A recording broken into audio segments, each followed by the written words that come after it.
You're listening to Popcorn Unscripted, the podcast where we dive into movies and TV shows with no scripts, no filters, just real talk and plenty of popcorn. I'm Bailey. And I'm Dylan. We're here to talk about everything we love and love to hate in pop culture. So grab your popcorn, sit back, and let's get this show started. Alright, welcome to episode 21, you guys. I am also here by myself once again for this episode, so buckle up because we are going to be doing something particularly different.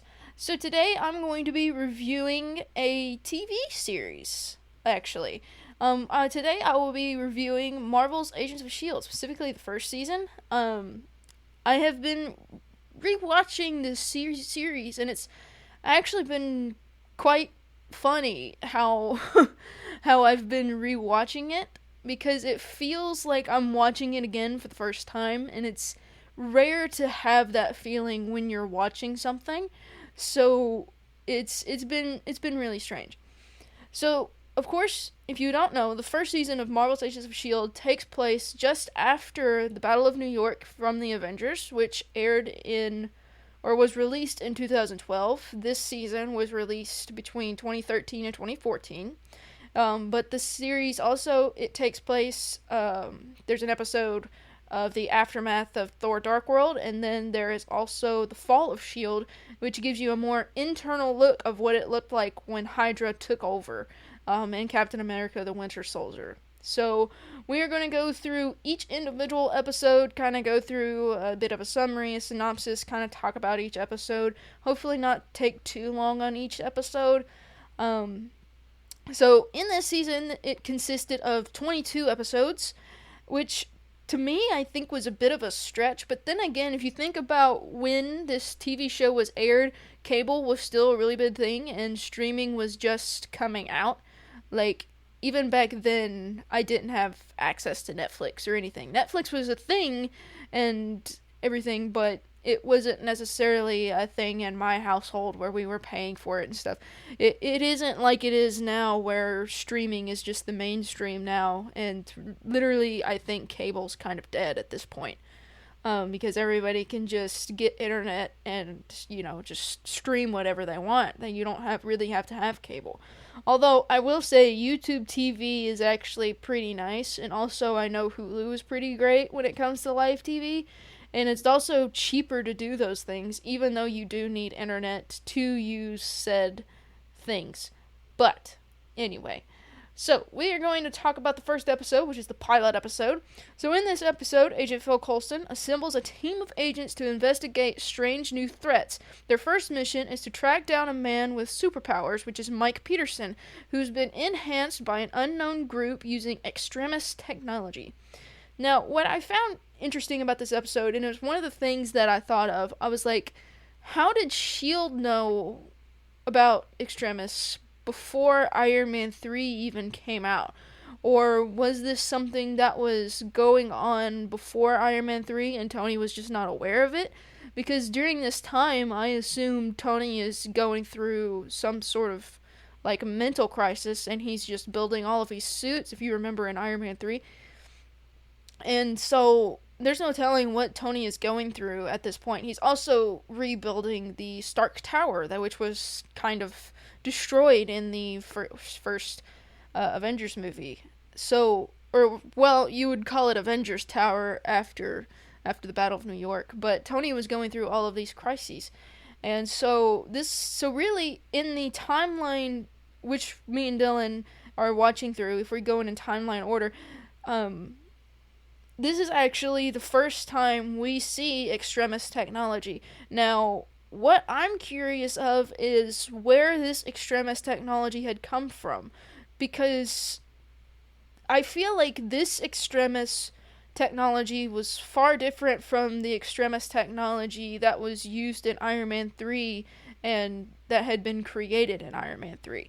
Now, whether or not they got it from that same woman who created it, I can't remember her name off the top of my head, but that just really interested me, because I'm just like, well, how did they get this extremist in the first place and all of this? So Yeah. So, also in the pilot, we see that Agent Coulson is in fact alive. And during this season, we also figured out how he was able to be alive and why he's still alive, how he's alive, you know, the whole shebang, really. And honestly, this is probably one of the coolest things ever because I actually love the character Phil Coulson. Clark Gregg did an amazing job with this character. He plays Phil Coulson to a T. He does absolutely amazing.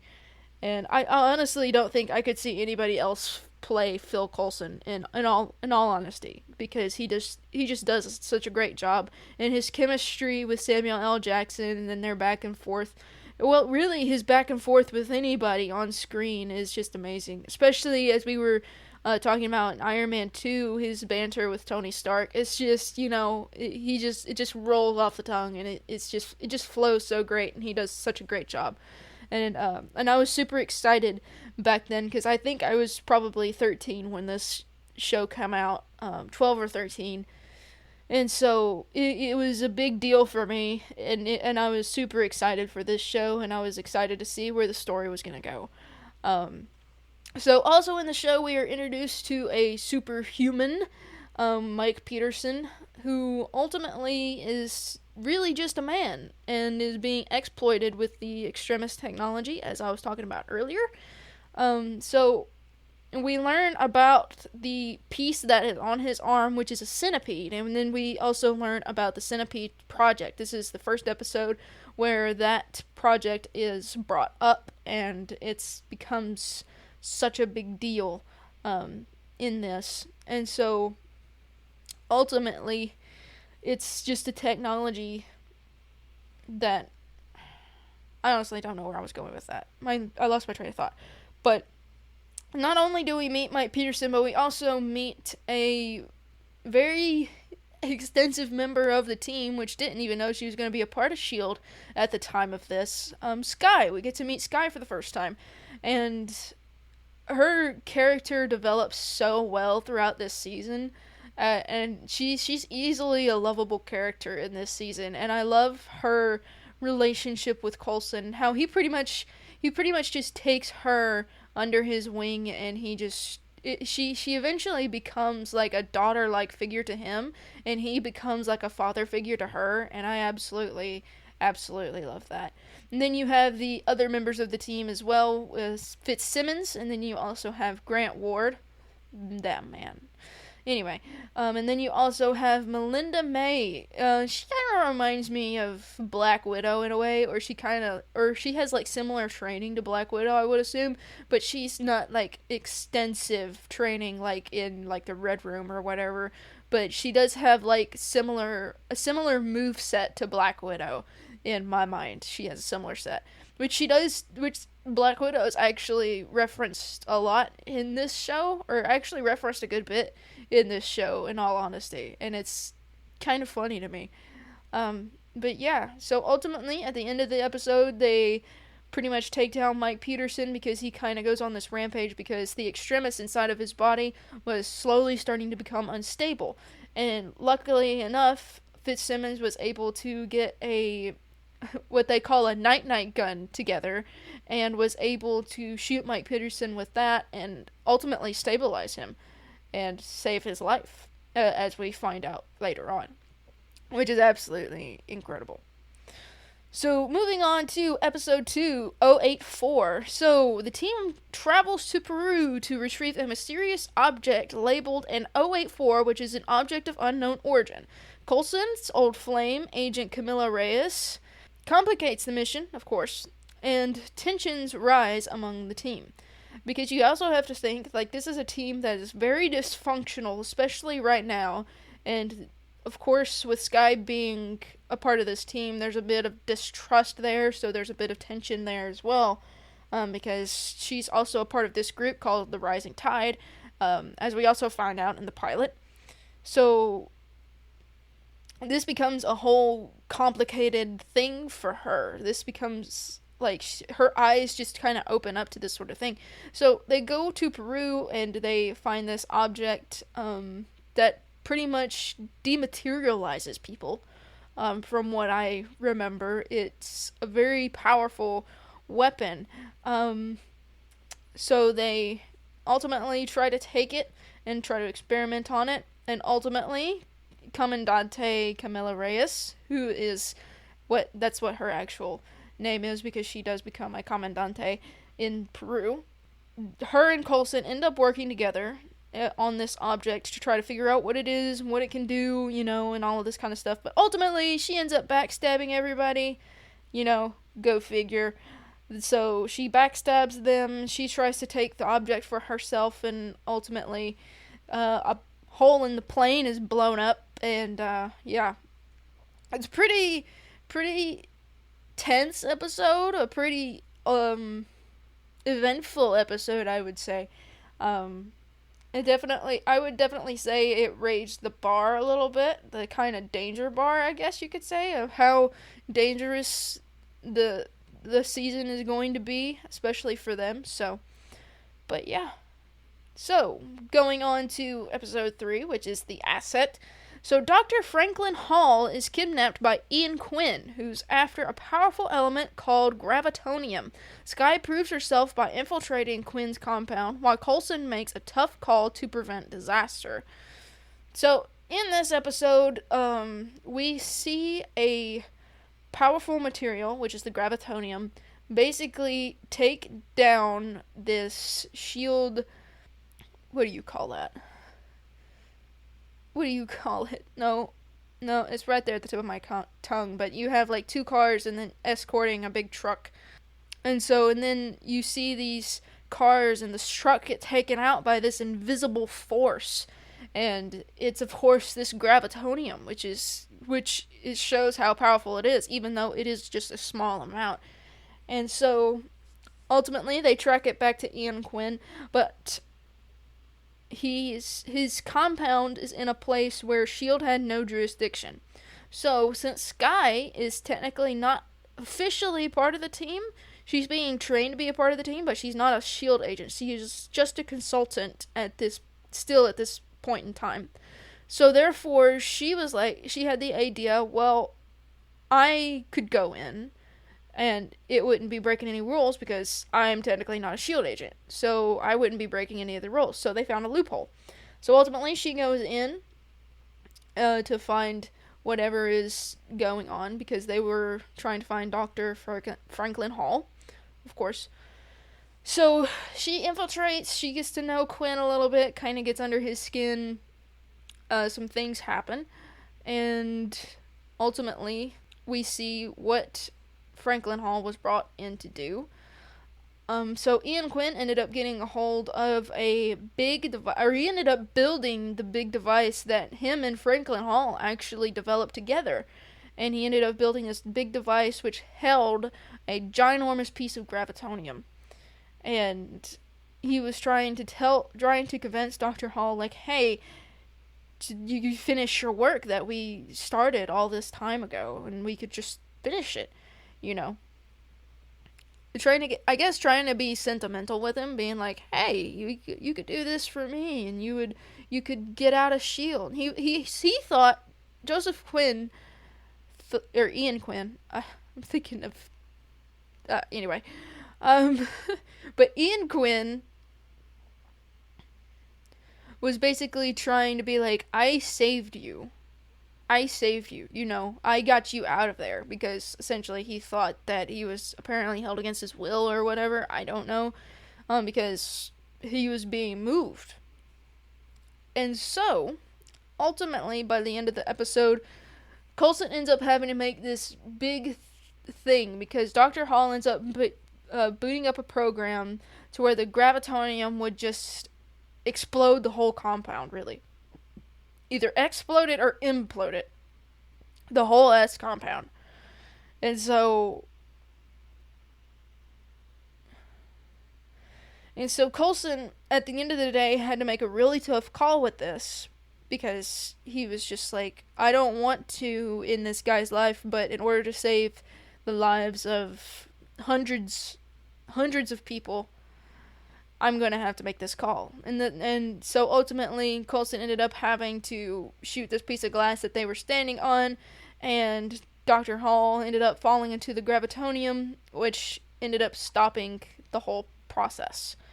And it was kind of crazy. And Skye also ended up getting to prove herself that she can take care of herself, and that she is also in it for the long haul, and that sort of thing. So that was, I would say, that was definitely an eventful episode, and it was very, I guess you could say it was a very satisfying episode too. I would say it was a pretty satisfying episode. Alright, so episode 4, which is titled I Spy. So the team investigates a string of high-profile robberies carried out by a former S.H.I.E.L.D. agent, Akila Amador, I think that's how you say her name, who is being controlled via a cybernetic eye implant. Now, I honestly thought this was a very interesting episode, because the episode starts out with this group of red-masked men. And you had Akila kind of following them around, but you didn't really know what she was looking for. But you knew all of them ended up having a briefcase. But ultimately, there was one that held the item that she was looking for, which was diamonds. She was stealing diamonds. And so, ultimately, the team ends up finding out that she has a cybernetic eye, and she is essentially being controlled. By who? Nobody knew at this point. So it was very, very strange how it all. My memory's kind of fuzzy on this episode, in all honesty, because because when you're watching 22 episodes consistently, your mind kind of starts to forget the other episodes, and anyway. So ultimately, they find out that her eye is cybernetic, and they figure out a back way of trying to do that. So they ended up getting her feed to where it looked like they ended up sending Ward in. He was wearing like these special pair of glasses where it was sending that feed back to whoever was in control of the cybernetic eye, and they were also getting the messages that were coming through as well. So as Ward was going and completing her mission that she needed to do, which I don't really remember what the mission was specifically. My memory's kind of fuzzy on that. But ultimately, they end up trying to get the eye out because they figured out that there is a failsafe in it. So if the people on the other side end up finding out that she is with S.H.I.E.L.D. and that she is like compromised, they will do a little like explosion thing and then in her brain, and so she dies, essentially. So they end up able to take out that cybernetic eye and save her life, essentially. Which was very, very interesting to do. And that was actually it's actually a very important episode, because we end up seeing more of those cybernetic eye implants later on in the season as well. And it also involves with Mike Peterson as well. So, we are going to move on to episode 5, which is Girl in the Flower Dress. Now, when this character was introduced, which her name is Raina, I was very, I absolutely loved this character, mainly because I loved her demeanor and the way she approaches situations, and it's very, very interesting. So, a pyrokinetic man named Chan, I think that's how you say that, Chan, is kidnapped by Centipede, who enhances his abilities before discarding him. Skye's loyalties are tested when her secret hacker boyfriend is also involved. Yeah, so Skye has a boyfriend, apparently. That was kind of out of the blue.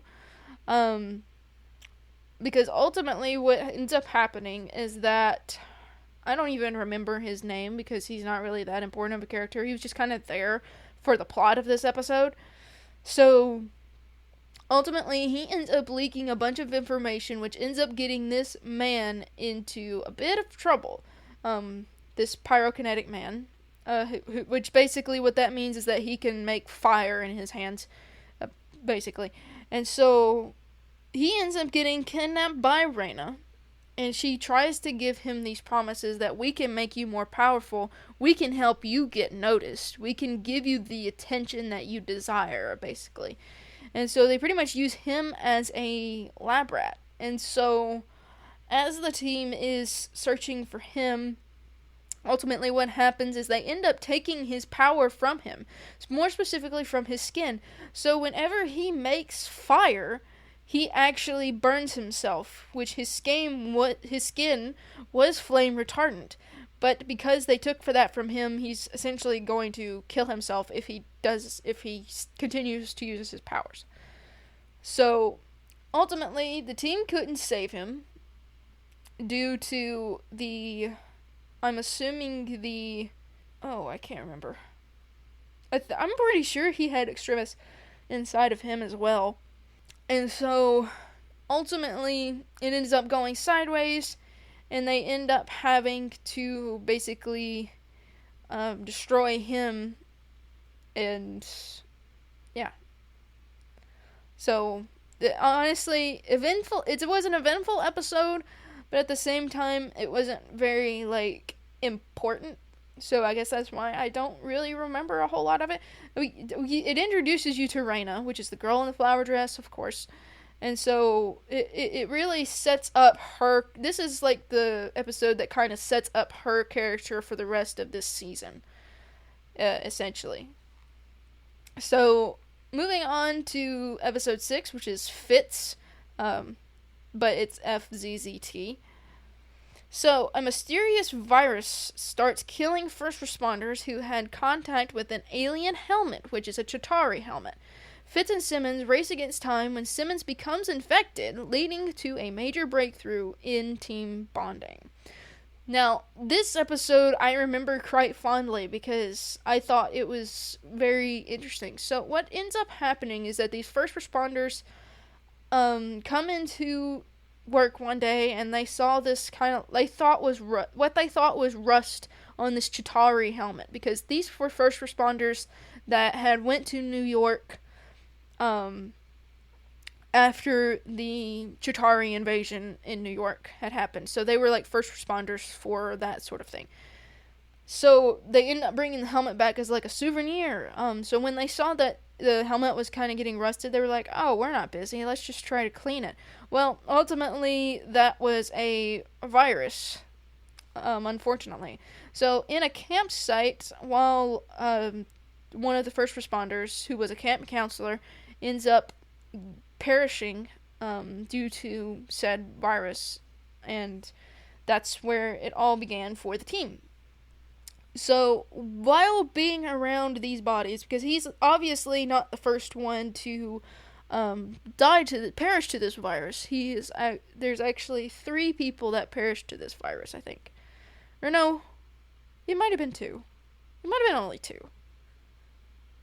I don't really remember. I think it was either 2 or 3 people ended up dying to this virus. But the plot of the story is that Simmons ends up getting the virus through her exposure to it. So with the first body, it ended up shocking her, and therefore that's how she ended up getting infected. So long story short, they end up having to try to find a cure or antidote or whatever Simmons had called it at the time to try and keep her from going to the same fate. And so this really brought the team together at this point to try to save not only a friend, but a piece of their family that is slowly starting to come together. And so we also see that with Fitz. Fitz ends up going in there with her to try to find a cure because they always do everything together. So this was the one thing where he was like, okay, you really need me right now, and I'm going to be there because we always do things together. We always figure things out together. And so he ended up doing a big risk of getting infected as well by helping Simmons at that point. And ultimately, they ended up finding a cure, but of course, with Simmons' time running out, she ends up jumping out of the plane, and ultimately, Ward ends up saving her, ends up skydiving to save her, which Fitz, of course, was going to do it. He was like, I'm going to do this.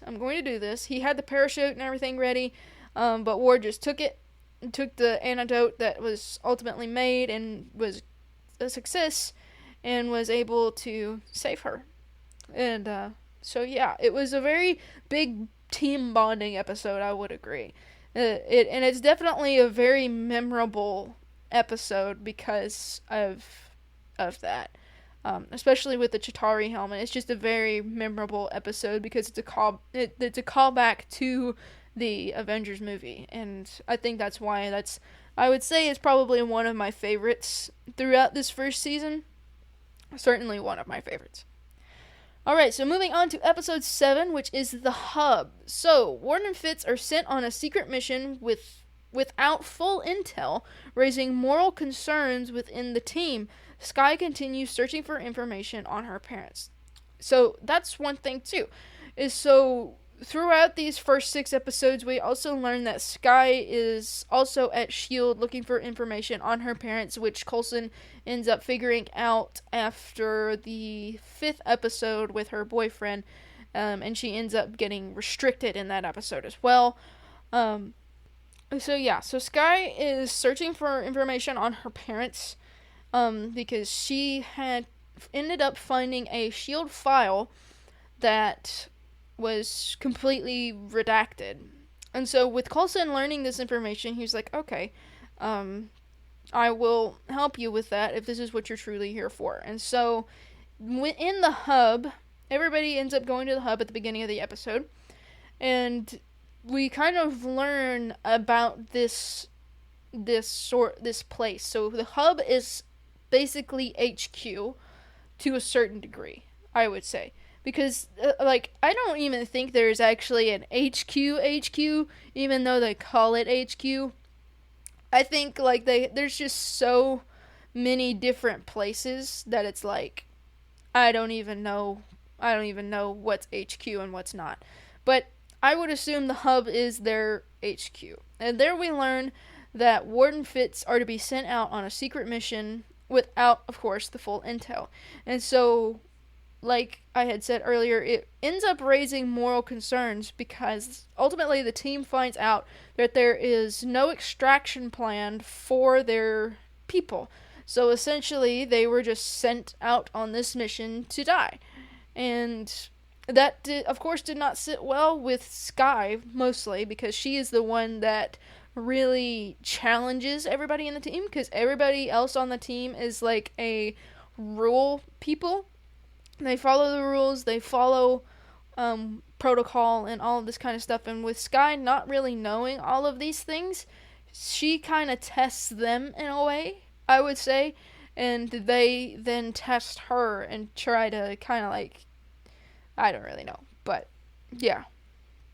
So, it's a very, very important episode, and it really tests the team in a way as well. So, episode 8, which is titled The Well, it follows the events of Thor the Dark World, where the team investigates an Asgardian artifact that enhances strength and rage. Ward is affected and must confront painful memories. So, this, of course, as it's mentioned, this takes place right after Thor the Dark World, where the team is doing cleanup for that, especially in London. So they are trying to find fragments of a ship. And we are then taken to these two people who are looking for a part of a staff, which we find out later on in the episode. And ultimately what this staff does, which it is Asgardian in nature, we ultimately end up finding out that it is made of strength and pure rage.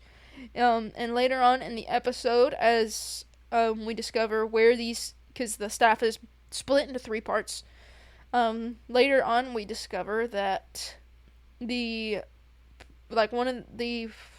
discover that a professor who knows a lot about mythology and more of these kinds of artifacts is the Asgardian that had hit the staff many years ago and had been living on Earth as kind of like a protector, I guess, of the staff in a way.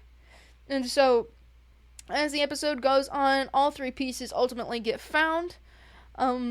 Unfortunately, the group that was looking for said pieces ended up getting 2, and S.H.I.E.L.D. ended up getting 1. With that effect, Ward ends up touching one of the pieces of the staff, and it ends up bringing out a lot of rage inside of him, which he, of course, buried and compartmentalized. As we learn more about what Ward's character is, this kind of broadens what kind of person Ward is. Especially this episode, I would say, is very important for his character because we see his visions of a well and his little brother's at the bottom, and we also see that his older brother is trying to get him to not throw him the rope down the well and save him. And that's really the only side of the story that we see at this point in time, but there's also more context on that later on in the season as well.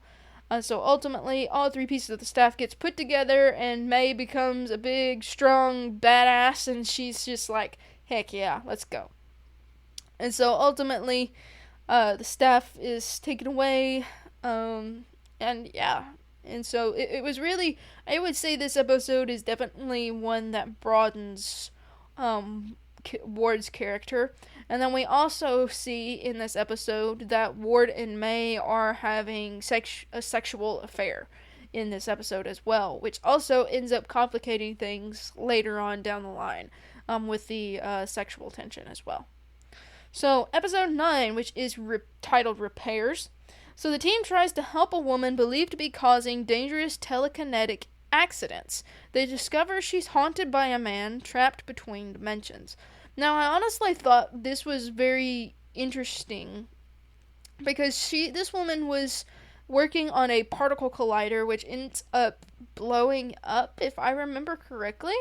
And so the man that she is haunted by was a man that went and undid some like screws and stuff to kind of get her to come back, which is one of the causes of the explosion, which ends up killing of several people, including himself. And so he keeps trying to come to her, and it's just kind of freaking her out, and all of these invisible things are happening, and people are just kind of getting freaked out over her, and people are just like, oh, this is a sign from God, because this is a very religious town that they are in as well. And so people are just like, oh, God's punishing you for what you did, when it really wasn't her fault. So the team ends up bringing her in and ultimately finding out about said man. And he ends up taking over the bus at some point, and it was just a whole interesting fiasco. And we also get to see something with May as well. We get to hear about why she is called the Calvary and the story behind that name, which is also very interesting to me. And the fact that this story was kind of a repeat of the thing that she did in the past and why she had the Calvary name as well. So this kind of broadened the horizons of May's story and who she is as a person as well. And we see her open up quite a bit in this season as well. She's kind of cold in a sense, but she's also kind of open as well. But she does things, but she has her reasons, and her intentions are usually always good with these kinds of things. So May's just May.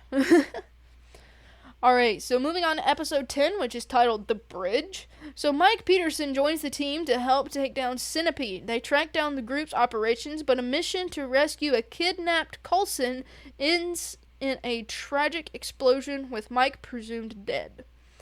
So, in this episode, they end up finding out more about the Centipede project, and they end up discovering one of their facilities, I guess you could say. And so they go to take down this facility only to be met with more men that had the Centipede project as well, and they are like super strong and powerful, which is why Mike Peterson is there. But ultimately, Mike ends up getting injured along with some of the others on the team. Not as worse as Mike, though, because Mike ended up getting stabbed from my recollection of it. And ultimately, his son Ace ends up getting kidnapped, and so Raina ends up contacting them, or somebody ends up contacting them. Might not have been Raina specifically, but I think it was. And so ultimately, what ends up happening is Mike agrees to a handoff. He would turn in himself for his son, and S.H.I.E.L.D. would then take his son and, go and save him. But ultimately, that is not what happens. So, what ends up happening is that Mike ends up giving up Coulson, who was supposed to be given up the entire time, and not Mike. So, they end up taking Coulson, and Mike gets his son, and, of course, they try to get Coulson back, trying to get him back. So, Mike tries to do the right thing. He runs to the car where he assumed they took him, and there's a big explosion where Mike is also presumed dead because he's engulfed in flames. And the car also blows up, assuming that Coulson is dead. But ultimately, we are shown that he is taken away in a helicopter and is now gone. And so, this was a very interesting episode, I would say. And it's kind of crazy how everything happens. You were just like, wait a minute. Especially with the thing with Coulson, that was actually a very big twist in the middle of the season, pretty much. And so, yeah, it was a very big deal. Very big deal. A very big, I guess you could say plot twist in a way. Because it's at this point onwards that we start to see Coulson kind of change, in a sense. And he starts to remember things that he's not supposed to be remembering. And so then we get to episode 11, which is titled The Magical Place. So Coulson is captured and subjected to painful experiments to uncover how he was revived after his death. S.H.I.E.L.D. defies orders to rescue him, and Coulson finally learns the truth. He was brought back via Project Tahiti using alien biology. Which, of course, in this episode, he didn't really... Well, now that I'm thinking about it, he probably did know it was alien. But in this episode, essentially, Reina is torturing him with this mind device, which helps you uncover lost memories, essentially. And so Coulson ends up learning that he is brought back via Project Tahiti, and that they ended up poking in his brain. Because the one thing he kept saying was, let me die, let me die, let me die, And so he ultimately discovers all of that. And that's really the big thing of this episode, in a sense. But we also get to see Sky's resourcefulness, especially since she had the restricting bracelet on her wrist that doesn't allow her to really do much, especially with S.H.I.E.L.D. Stuff. So we get to see her resourcefulness in trying to find Coulson as well. And ultimately the team does, and it's very heartwarming to see the relationship of Coulson and Sky develop at that point as well. And yeah. So that was also a very big episode, considering what Coulson discovers in that mind device. So then we move on to episode 12, which is titled Seeds. So strange accidents at S.H.I.E.L.D. Academy led the team to discover a plot involving weather manipulation technology. Donnie Gill is introduced, later known as Blizzard. So in this episode, Fitz and Simmons, or I think just Simmons, maybe. I think it's just Simmons who end up going to the academy to do a seminar there, which I don't really remember this episode either, a whole lot. But the team ends up discovering about Donnie Gill and the technology that he is developing. And essentially, we ultimately find out that him and one other person are trying to build this weather machine for Ian Quinn there towards the end of the episode, and try to get money, of course, because money is always a big factor in a lot of these things. Which ultimately, the thing ends up backfiring after they had shot the thing, and ends up killing Donnie Gill's friend, and also ends up giving him powers, which is icy powers, which is why he gets the name Blizzard later on in the season. And yeah, that's really a later on kind of thing. This is kind of just a filler episode for the team, I think.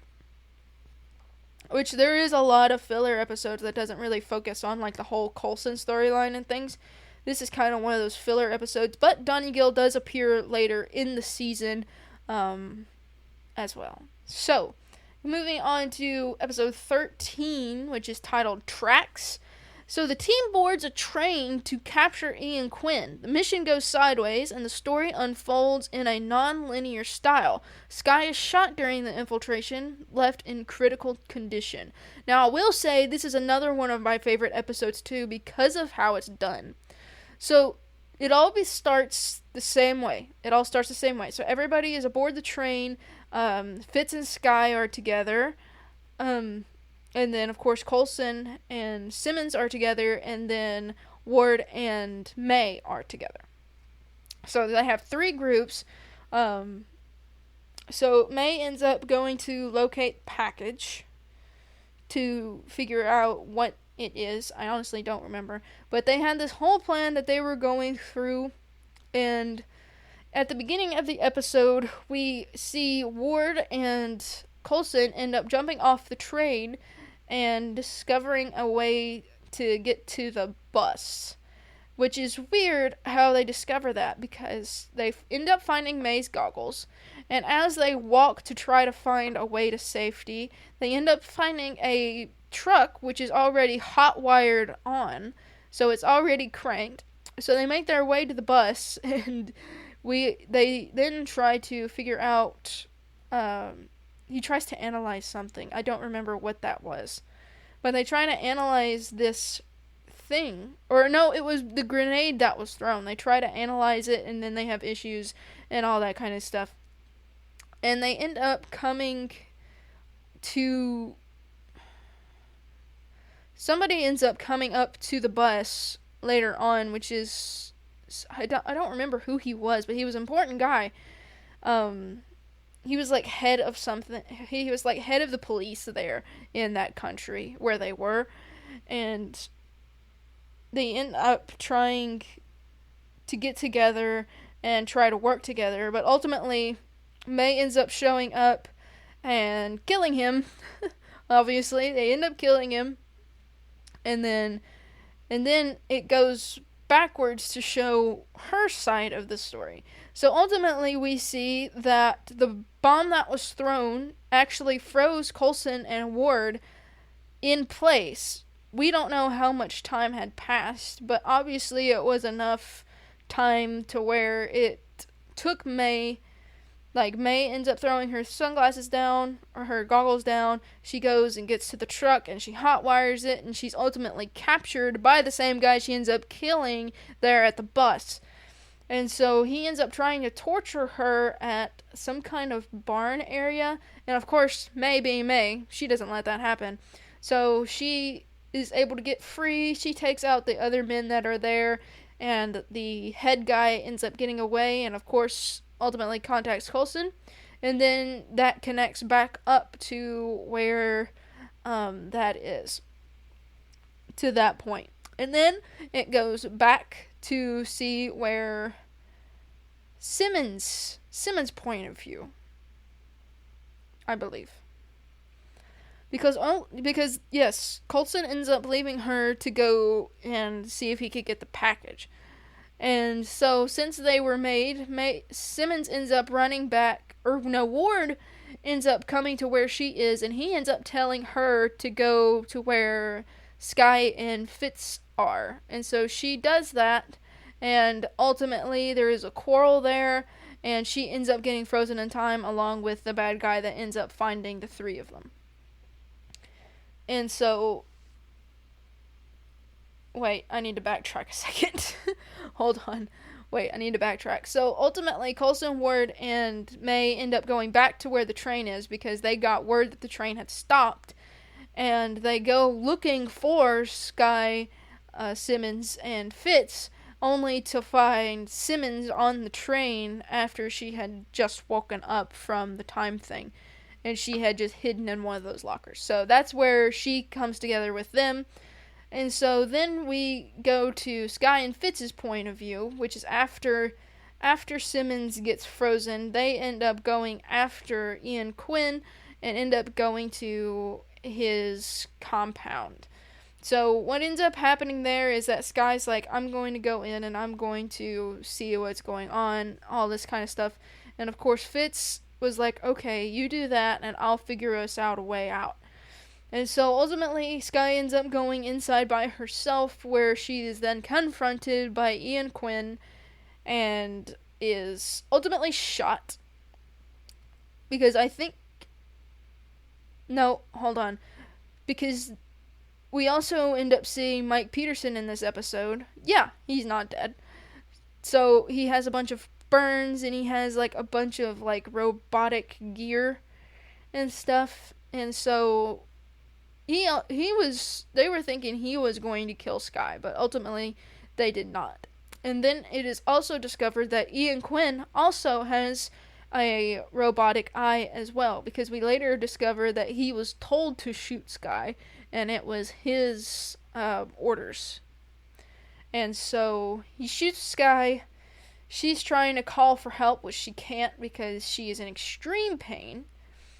And so the whole team gets there. They end up finding Fitz outside trying to fiddle with a car, trying to get a getaway started.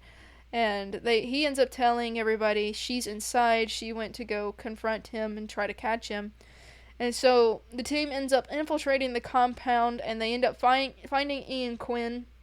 And of course, Coulson asks, where's Sky? And Ian does Ian things, and he's like, oh, well, you shouldn't have let her come in here all alone. You know, that's dangerous. And then, of course, Coulson's like, find her. And so ultimately the team ends up finding her. She's about half dead, I would say.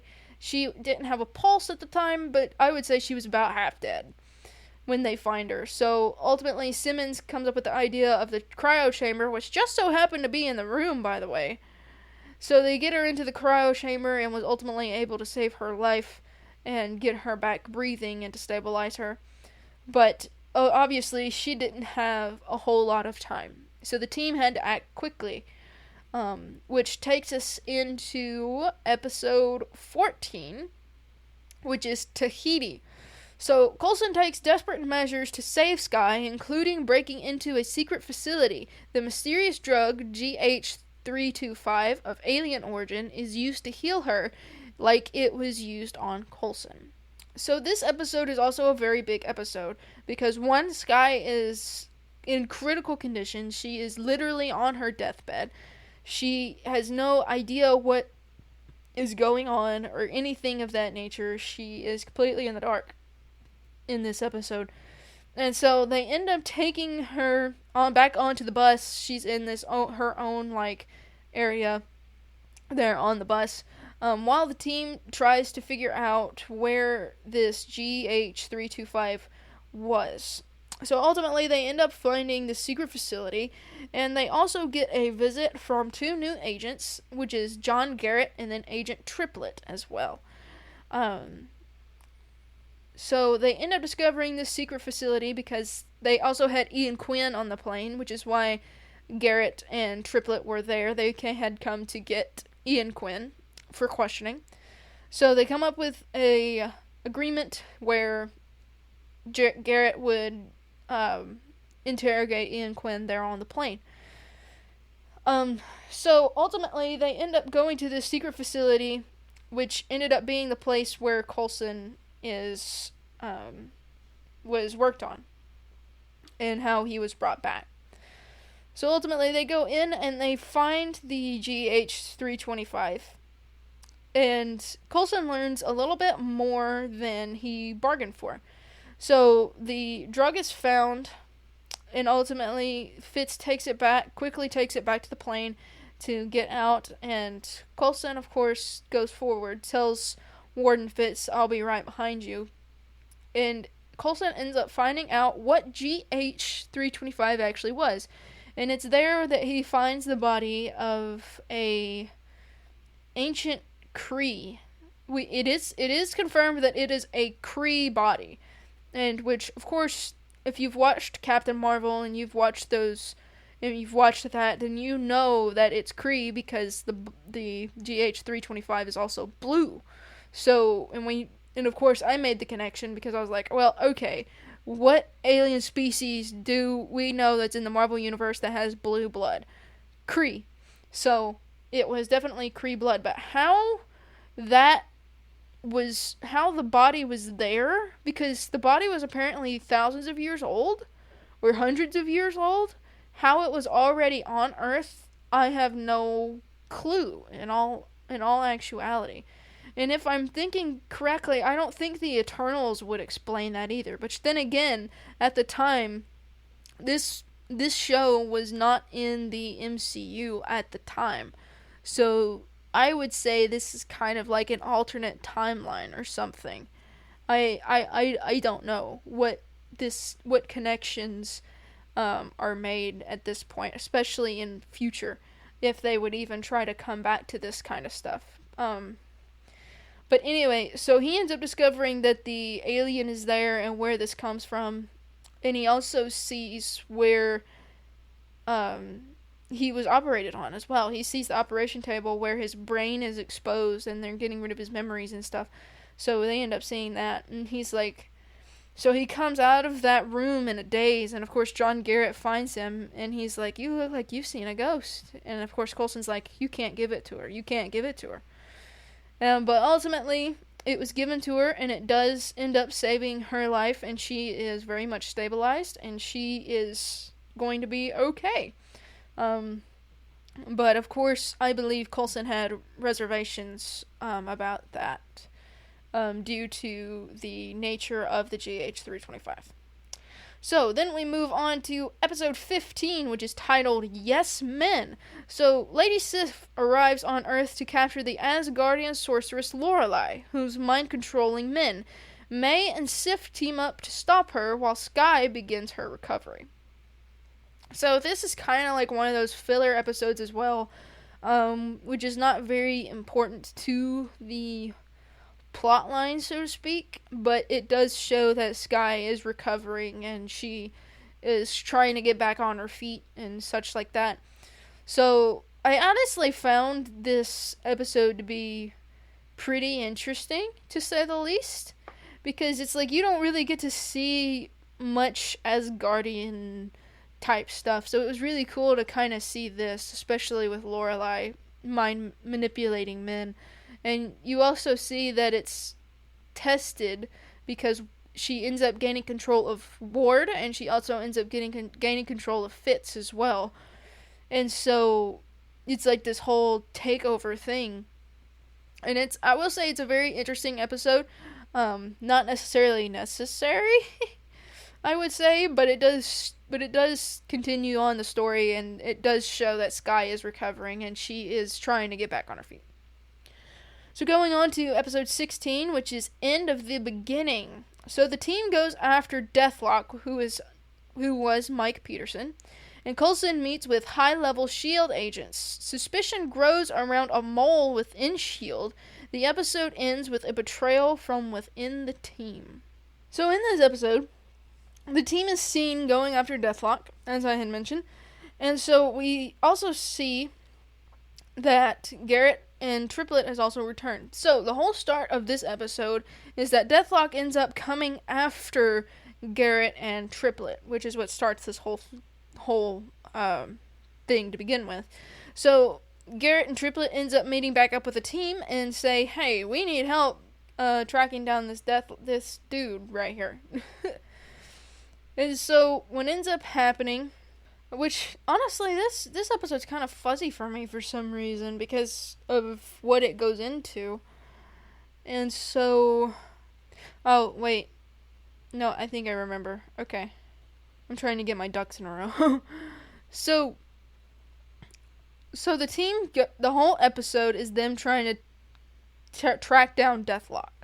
Ultimately, they end up going back to the hub after discovering Deathlock, which I don't think they end up capturing him, but they discover that there is a mole within S.H.I.E.L.D, but they don't know who it is. So they discover that the clairvoyant is an agent of S.H.I.E.L.D, which is why people are always a step ahead of them, which is why they're always a step ahead. And so throughout this whole episode, they are trying to figure out who the clairvoyant is, and ultimately, the episode ends with a betrayal from the team, within the team, which ends up showing that Garrett is the clairvoyant of the team. And so then it goes into episode 17, which is called Turn, Turn, Turn. So Hydra is revealed to have infiltrated S.H.I.E.L.D, as seen in Captain America the Winter Soldier. Garrett is exposed as the clairvoyant, and Ward murders Hand and reveals his allegiance to Hydra.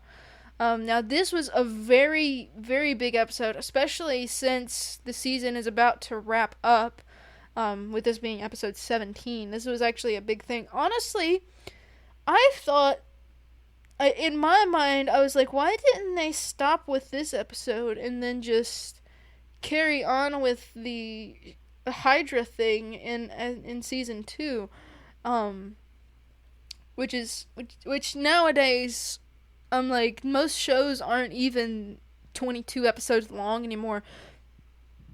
Most seasons now are like 8 to 10 episodes at most, and so people don't watch this many episodes anymore. So it was fairly interesting.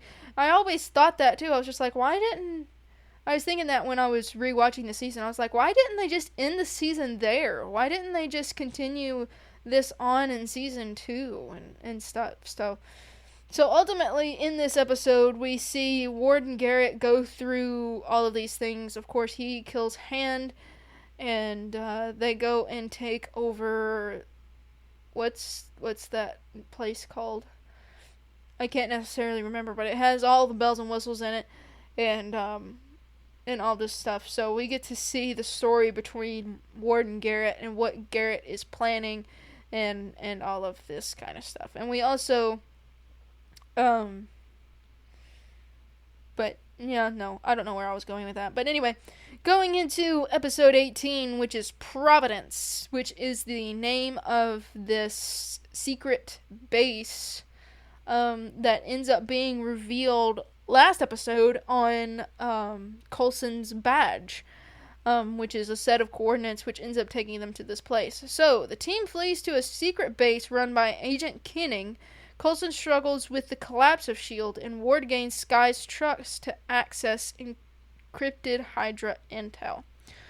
So in this episode, Coulson is of course tasked with trying to he's struggling with the fall of S.H.I.E.L.D.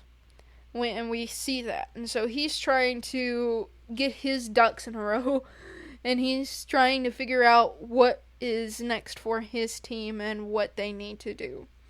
And so ultimately, the big thing in this is that Ward ends up coming back to the team at some point during the episode, and he is needing the encrypted data off of the hard drive that Skye ended up having to give to him last episode, for safety.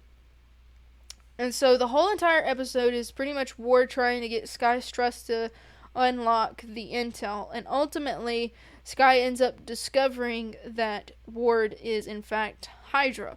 But instinctively she's like, I can't let him know that I know, so she ends up playing with his feelings and gaining his trust to ultimately go around the world to try and get back. So, and try to get the intel off the drive and things of that nature, which ultimately ends up failing, and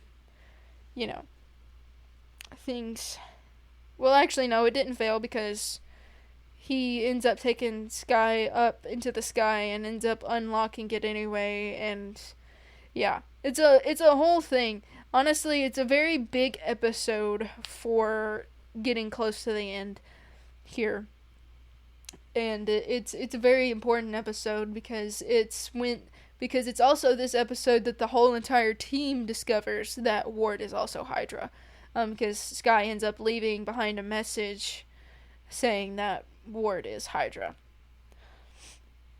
So then we move on to episode 19, which is called The Only Light in the Darkness. So the team protects Coulson's old flame, cellist Audrey Nathan, from a superpowered killer. Meanwhile, Ward's deception continues as he keeps Skye close. Okay, it might have been in this episode then. Never mind, I think most of what I said earlier was actually in this episode. I get the episodes mixed up so easy. So, it's this episode where it's Fitzsimmons and Coulson are trying to protect this cellist, which is the old flame of Coulson, which he had mentioned her before in a previous episode as well, but we didn't really know a whole lot about her until this episode. And also during this episode, they are still on the hunt for Skye, and they're still trying to find her and to get her back home, and all of that good stuff. This is kind of like a little bit of a breather episode from all of the big stuff that is going on. Or wait, does all of this go? Okay, so I guess the whole Skye thing goes on through all 3 of these episodes then. So going on to episode 20, which is titled Nothing Personal. Skye discovers Ward's true allegiance and tries to escape. Maria Hill makes a guest appearance. The team regroups and attempts to recover the hard drive Skye gave Ward. So, it's in this episode because it's in the last... In episode 18, May also ends up leaving as well. Because, of course, Coulson, in his anger, says, "I don't need you here anymore. Why are you here?" It's like, I clearly don't need you anymore. Kind of thing. And so, ultimately, she ends up going on a hunt to try to figure out answers for him and try to get the answers that he desperately wants. Well, ultimately, May ends up going to Maria Hill, telling her that Coulson needs her, in a sense. And so what ends up happening is that Maria Hill ends up bringing all of this U.S. enforcement to here after the team had just found out about Ward's Hydra stuff. And so they end up busting into this, and that's where we first meet General Talbot in person. And so, ultimately, the place ends up getting raided, and the group's having to get out of there and figure out a whole new angle. And so, it's a very important episode, and I think this is the episode I kept referring to earlier. As I said, these 3 episodes kind of blur together, because it's just the whole thing. So, moving on to episode 21, which is titled Ragtag. So, a flashback reveals Ward's darkest past and how Garrett recruited him. In the present, the team tracks Hydra's operations and prepares for a final confrontation with Garrett and Deathlock. So, in this episode, we see Ward as like a young juvenile. So, he starts out in juvie, and Garrett ends up recruiting him from juvie and ends up throwing him in the wild and basically trying to fend for himself. Trying to teach him how to be a man, as he put it. And so this also shows why Ward is so loyal to Garrett, because Garrett pretty much made him who he is. And I believe it's also in this episode where Ward also tries to take out Fitz and Simmons as well, if I remember correctly. Or that could have been last episode. No, I'm pretty sure it's this episode. So Fitz ends up using an EMP, which the team ends up at a hotel, and they're kind of based out of this hotel, and they're having to use this old technology. There's a lot of stuff I forgot that I'm remembering now. So ultimately in one of the episodes, they end up going into cyber tech to try and figure out this whole Deathlock situation, and they end up finding out that Garrett was actually the first Deathlock, and they end up throwing this filing cabinet out the window with all of the Deathlock files in it. It was kind of crazy. Actually, a really cool episode because it mentioned the Howling Commandos, and we also discover that Triplet is actually and like I guess a grandson to one of the Howling Commandos, where he's in that line. But anyway, so Fitz ends up having this hand buzzer thing in his hand, but it ended up being an EMP, which ended up shorting out Garrett's cybernetic things that he had. And also, Reyna was able to end up making another vial of the GH323. No, 325. 325. Ended up making another vial, ended up having to use that on Garrett, and that was obviously, throughout the rest of the season, or the last episodes, that was obviously a very, very bad idea. So, yeah. So, moving on to episode 22, the final episode, which is titled The Beginning of the End. So, in the season finale, the team battles Garrett, Ward, and Deathlock. Fitz sacrifices himself to save Simmons, nearly dying. Fury arrives and appoints Coulson as the new director, entrusting him to rebuild S.H.I.E.L.D. So, this was actually a very satisfying ending to a season. Especially with how Fitz and Simmons was able to get back, but obviously without repercussions, which of course with repercussions, and also the return of Nick Fury as well, which was a very big moment in this episode, when Fury comes out of the shadows, just to take down Garrett. And so, ultimately, the team ends up finding a way to enter this compound type place where Garrett is, and also he ended up releasing Ian Quinn, so there's also that. And so they end up figuring out how the Deathlock program works and all that kind of stuff. So they were able to kind of use that kind of system against them. So while S.H.I.E.L.D. and May was kind of taking over the Deathlock computer area where they were controlling all of the men end up going and trying to defend Garrett, which makes Coulson and Triplet go in to get Garrett, while S.H.I.E.L.D. and May kind of stay there with everybody associated with the Deathlock program. So ultimately, this is also where we see Ward kind of face off with S.H.I.E.L.D. and May. Mostly May. May ends up fighting Ward, and S.H.I.E.L.D. ends up going to look for Ace to kind of get Mike Peterson back as well. And so it all just kind of comes together. But it's also where we see how Garrett's mind just took a nosedive as well. And it's very satisfying how we get a callback to the Avengers where Fury gives Coulson the gun that he tries to use on Loki, but it doesn't work. Because he didn't even get to fire it, because Loki comes up behind him and stabs him, of course. So he hands that to Coulson. He's like, yeah, I know what this does. And so he ends up shooting Garrett. And ultimately, Deathlock, or Mike Peterson, ends up being able to take him out completely. Or so we think. But to a certain extent. And so everything just kind of wraps up nicely. May gets her revenge on Ward, putting 3 nails into his foot. And then fracturing his larynx. Or something like that. It kind of just all wraps up nicely. And then, of course, you have Fury appointing Coulson as the new director of S.H.I.E.L.D.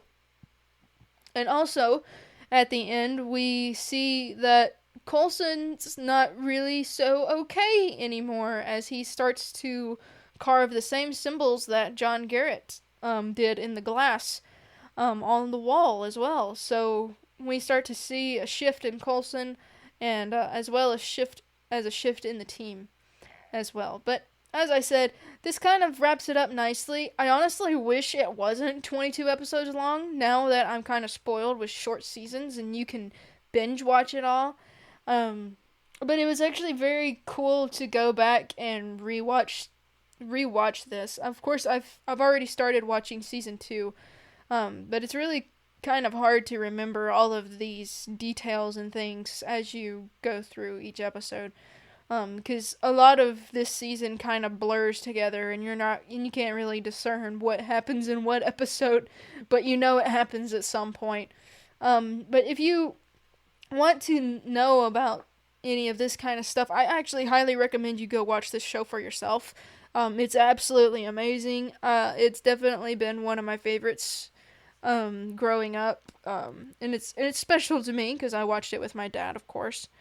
So, yeah, if you guys want me to continue doing this, please let me know.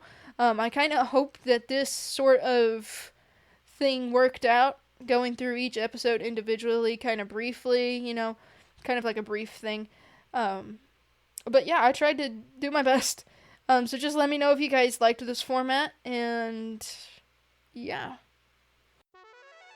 That's all for today's episode of Popcorn Unscripted. Thanks so much for tuning in. If you enjoyed the conversation, be sure to follow us on Twitter and Instagram at PopUnscripted, then Popcorn Cinema on Facebook. And let us know your thoughts or any suggestions for future episodes. Don't forget to hit that subscribe button so you don't miss out on any future episodes. We upload every Wednesday and Saturday. If you'd like to send us a message or subscribe for bonus content, check out the links in the description. Your support means a lot and helps keep the conversation going. If you enjoyed the episode, don't forget to leave us a review. It helps us out a ton, and we love hearing your thoughts. Until next time, keep your popcorn close and your movie critiques closer. Thanks for listening to Popcorn Unscripted.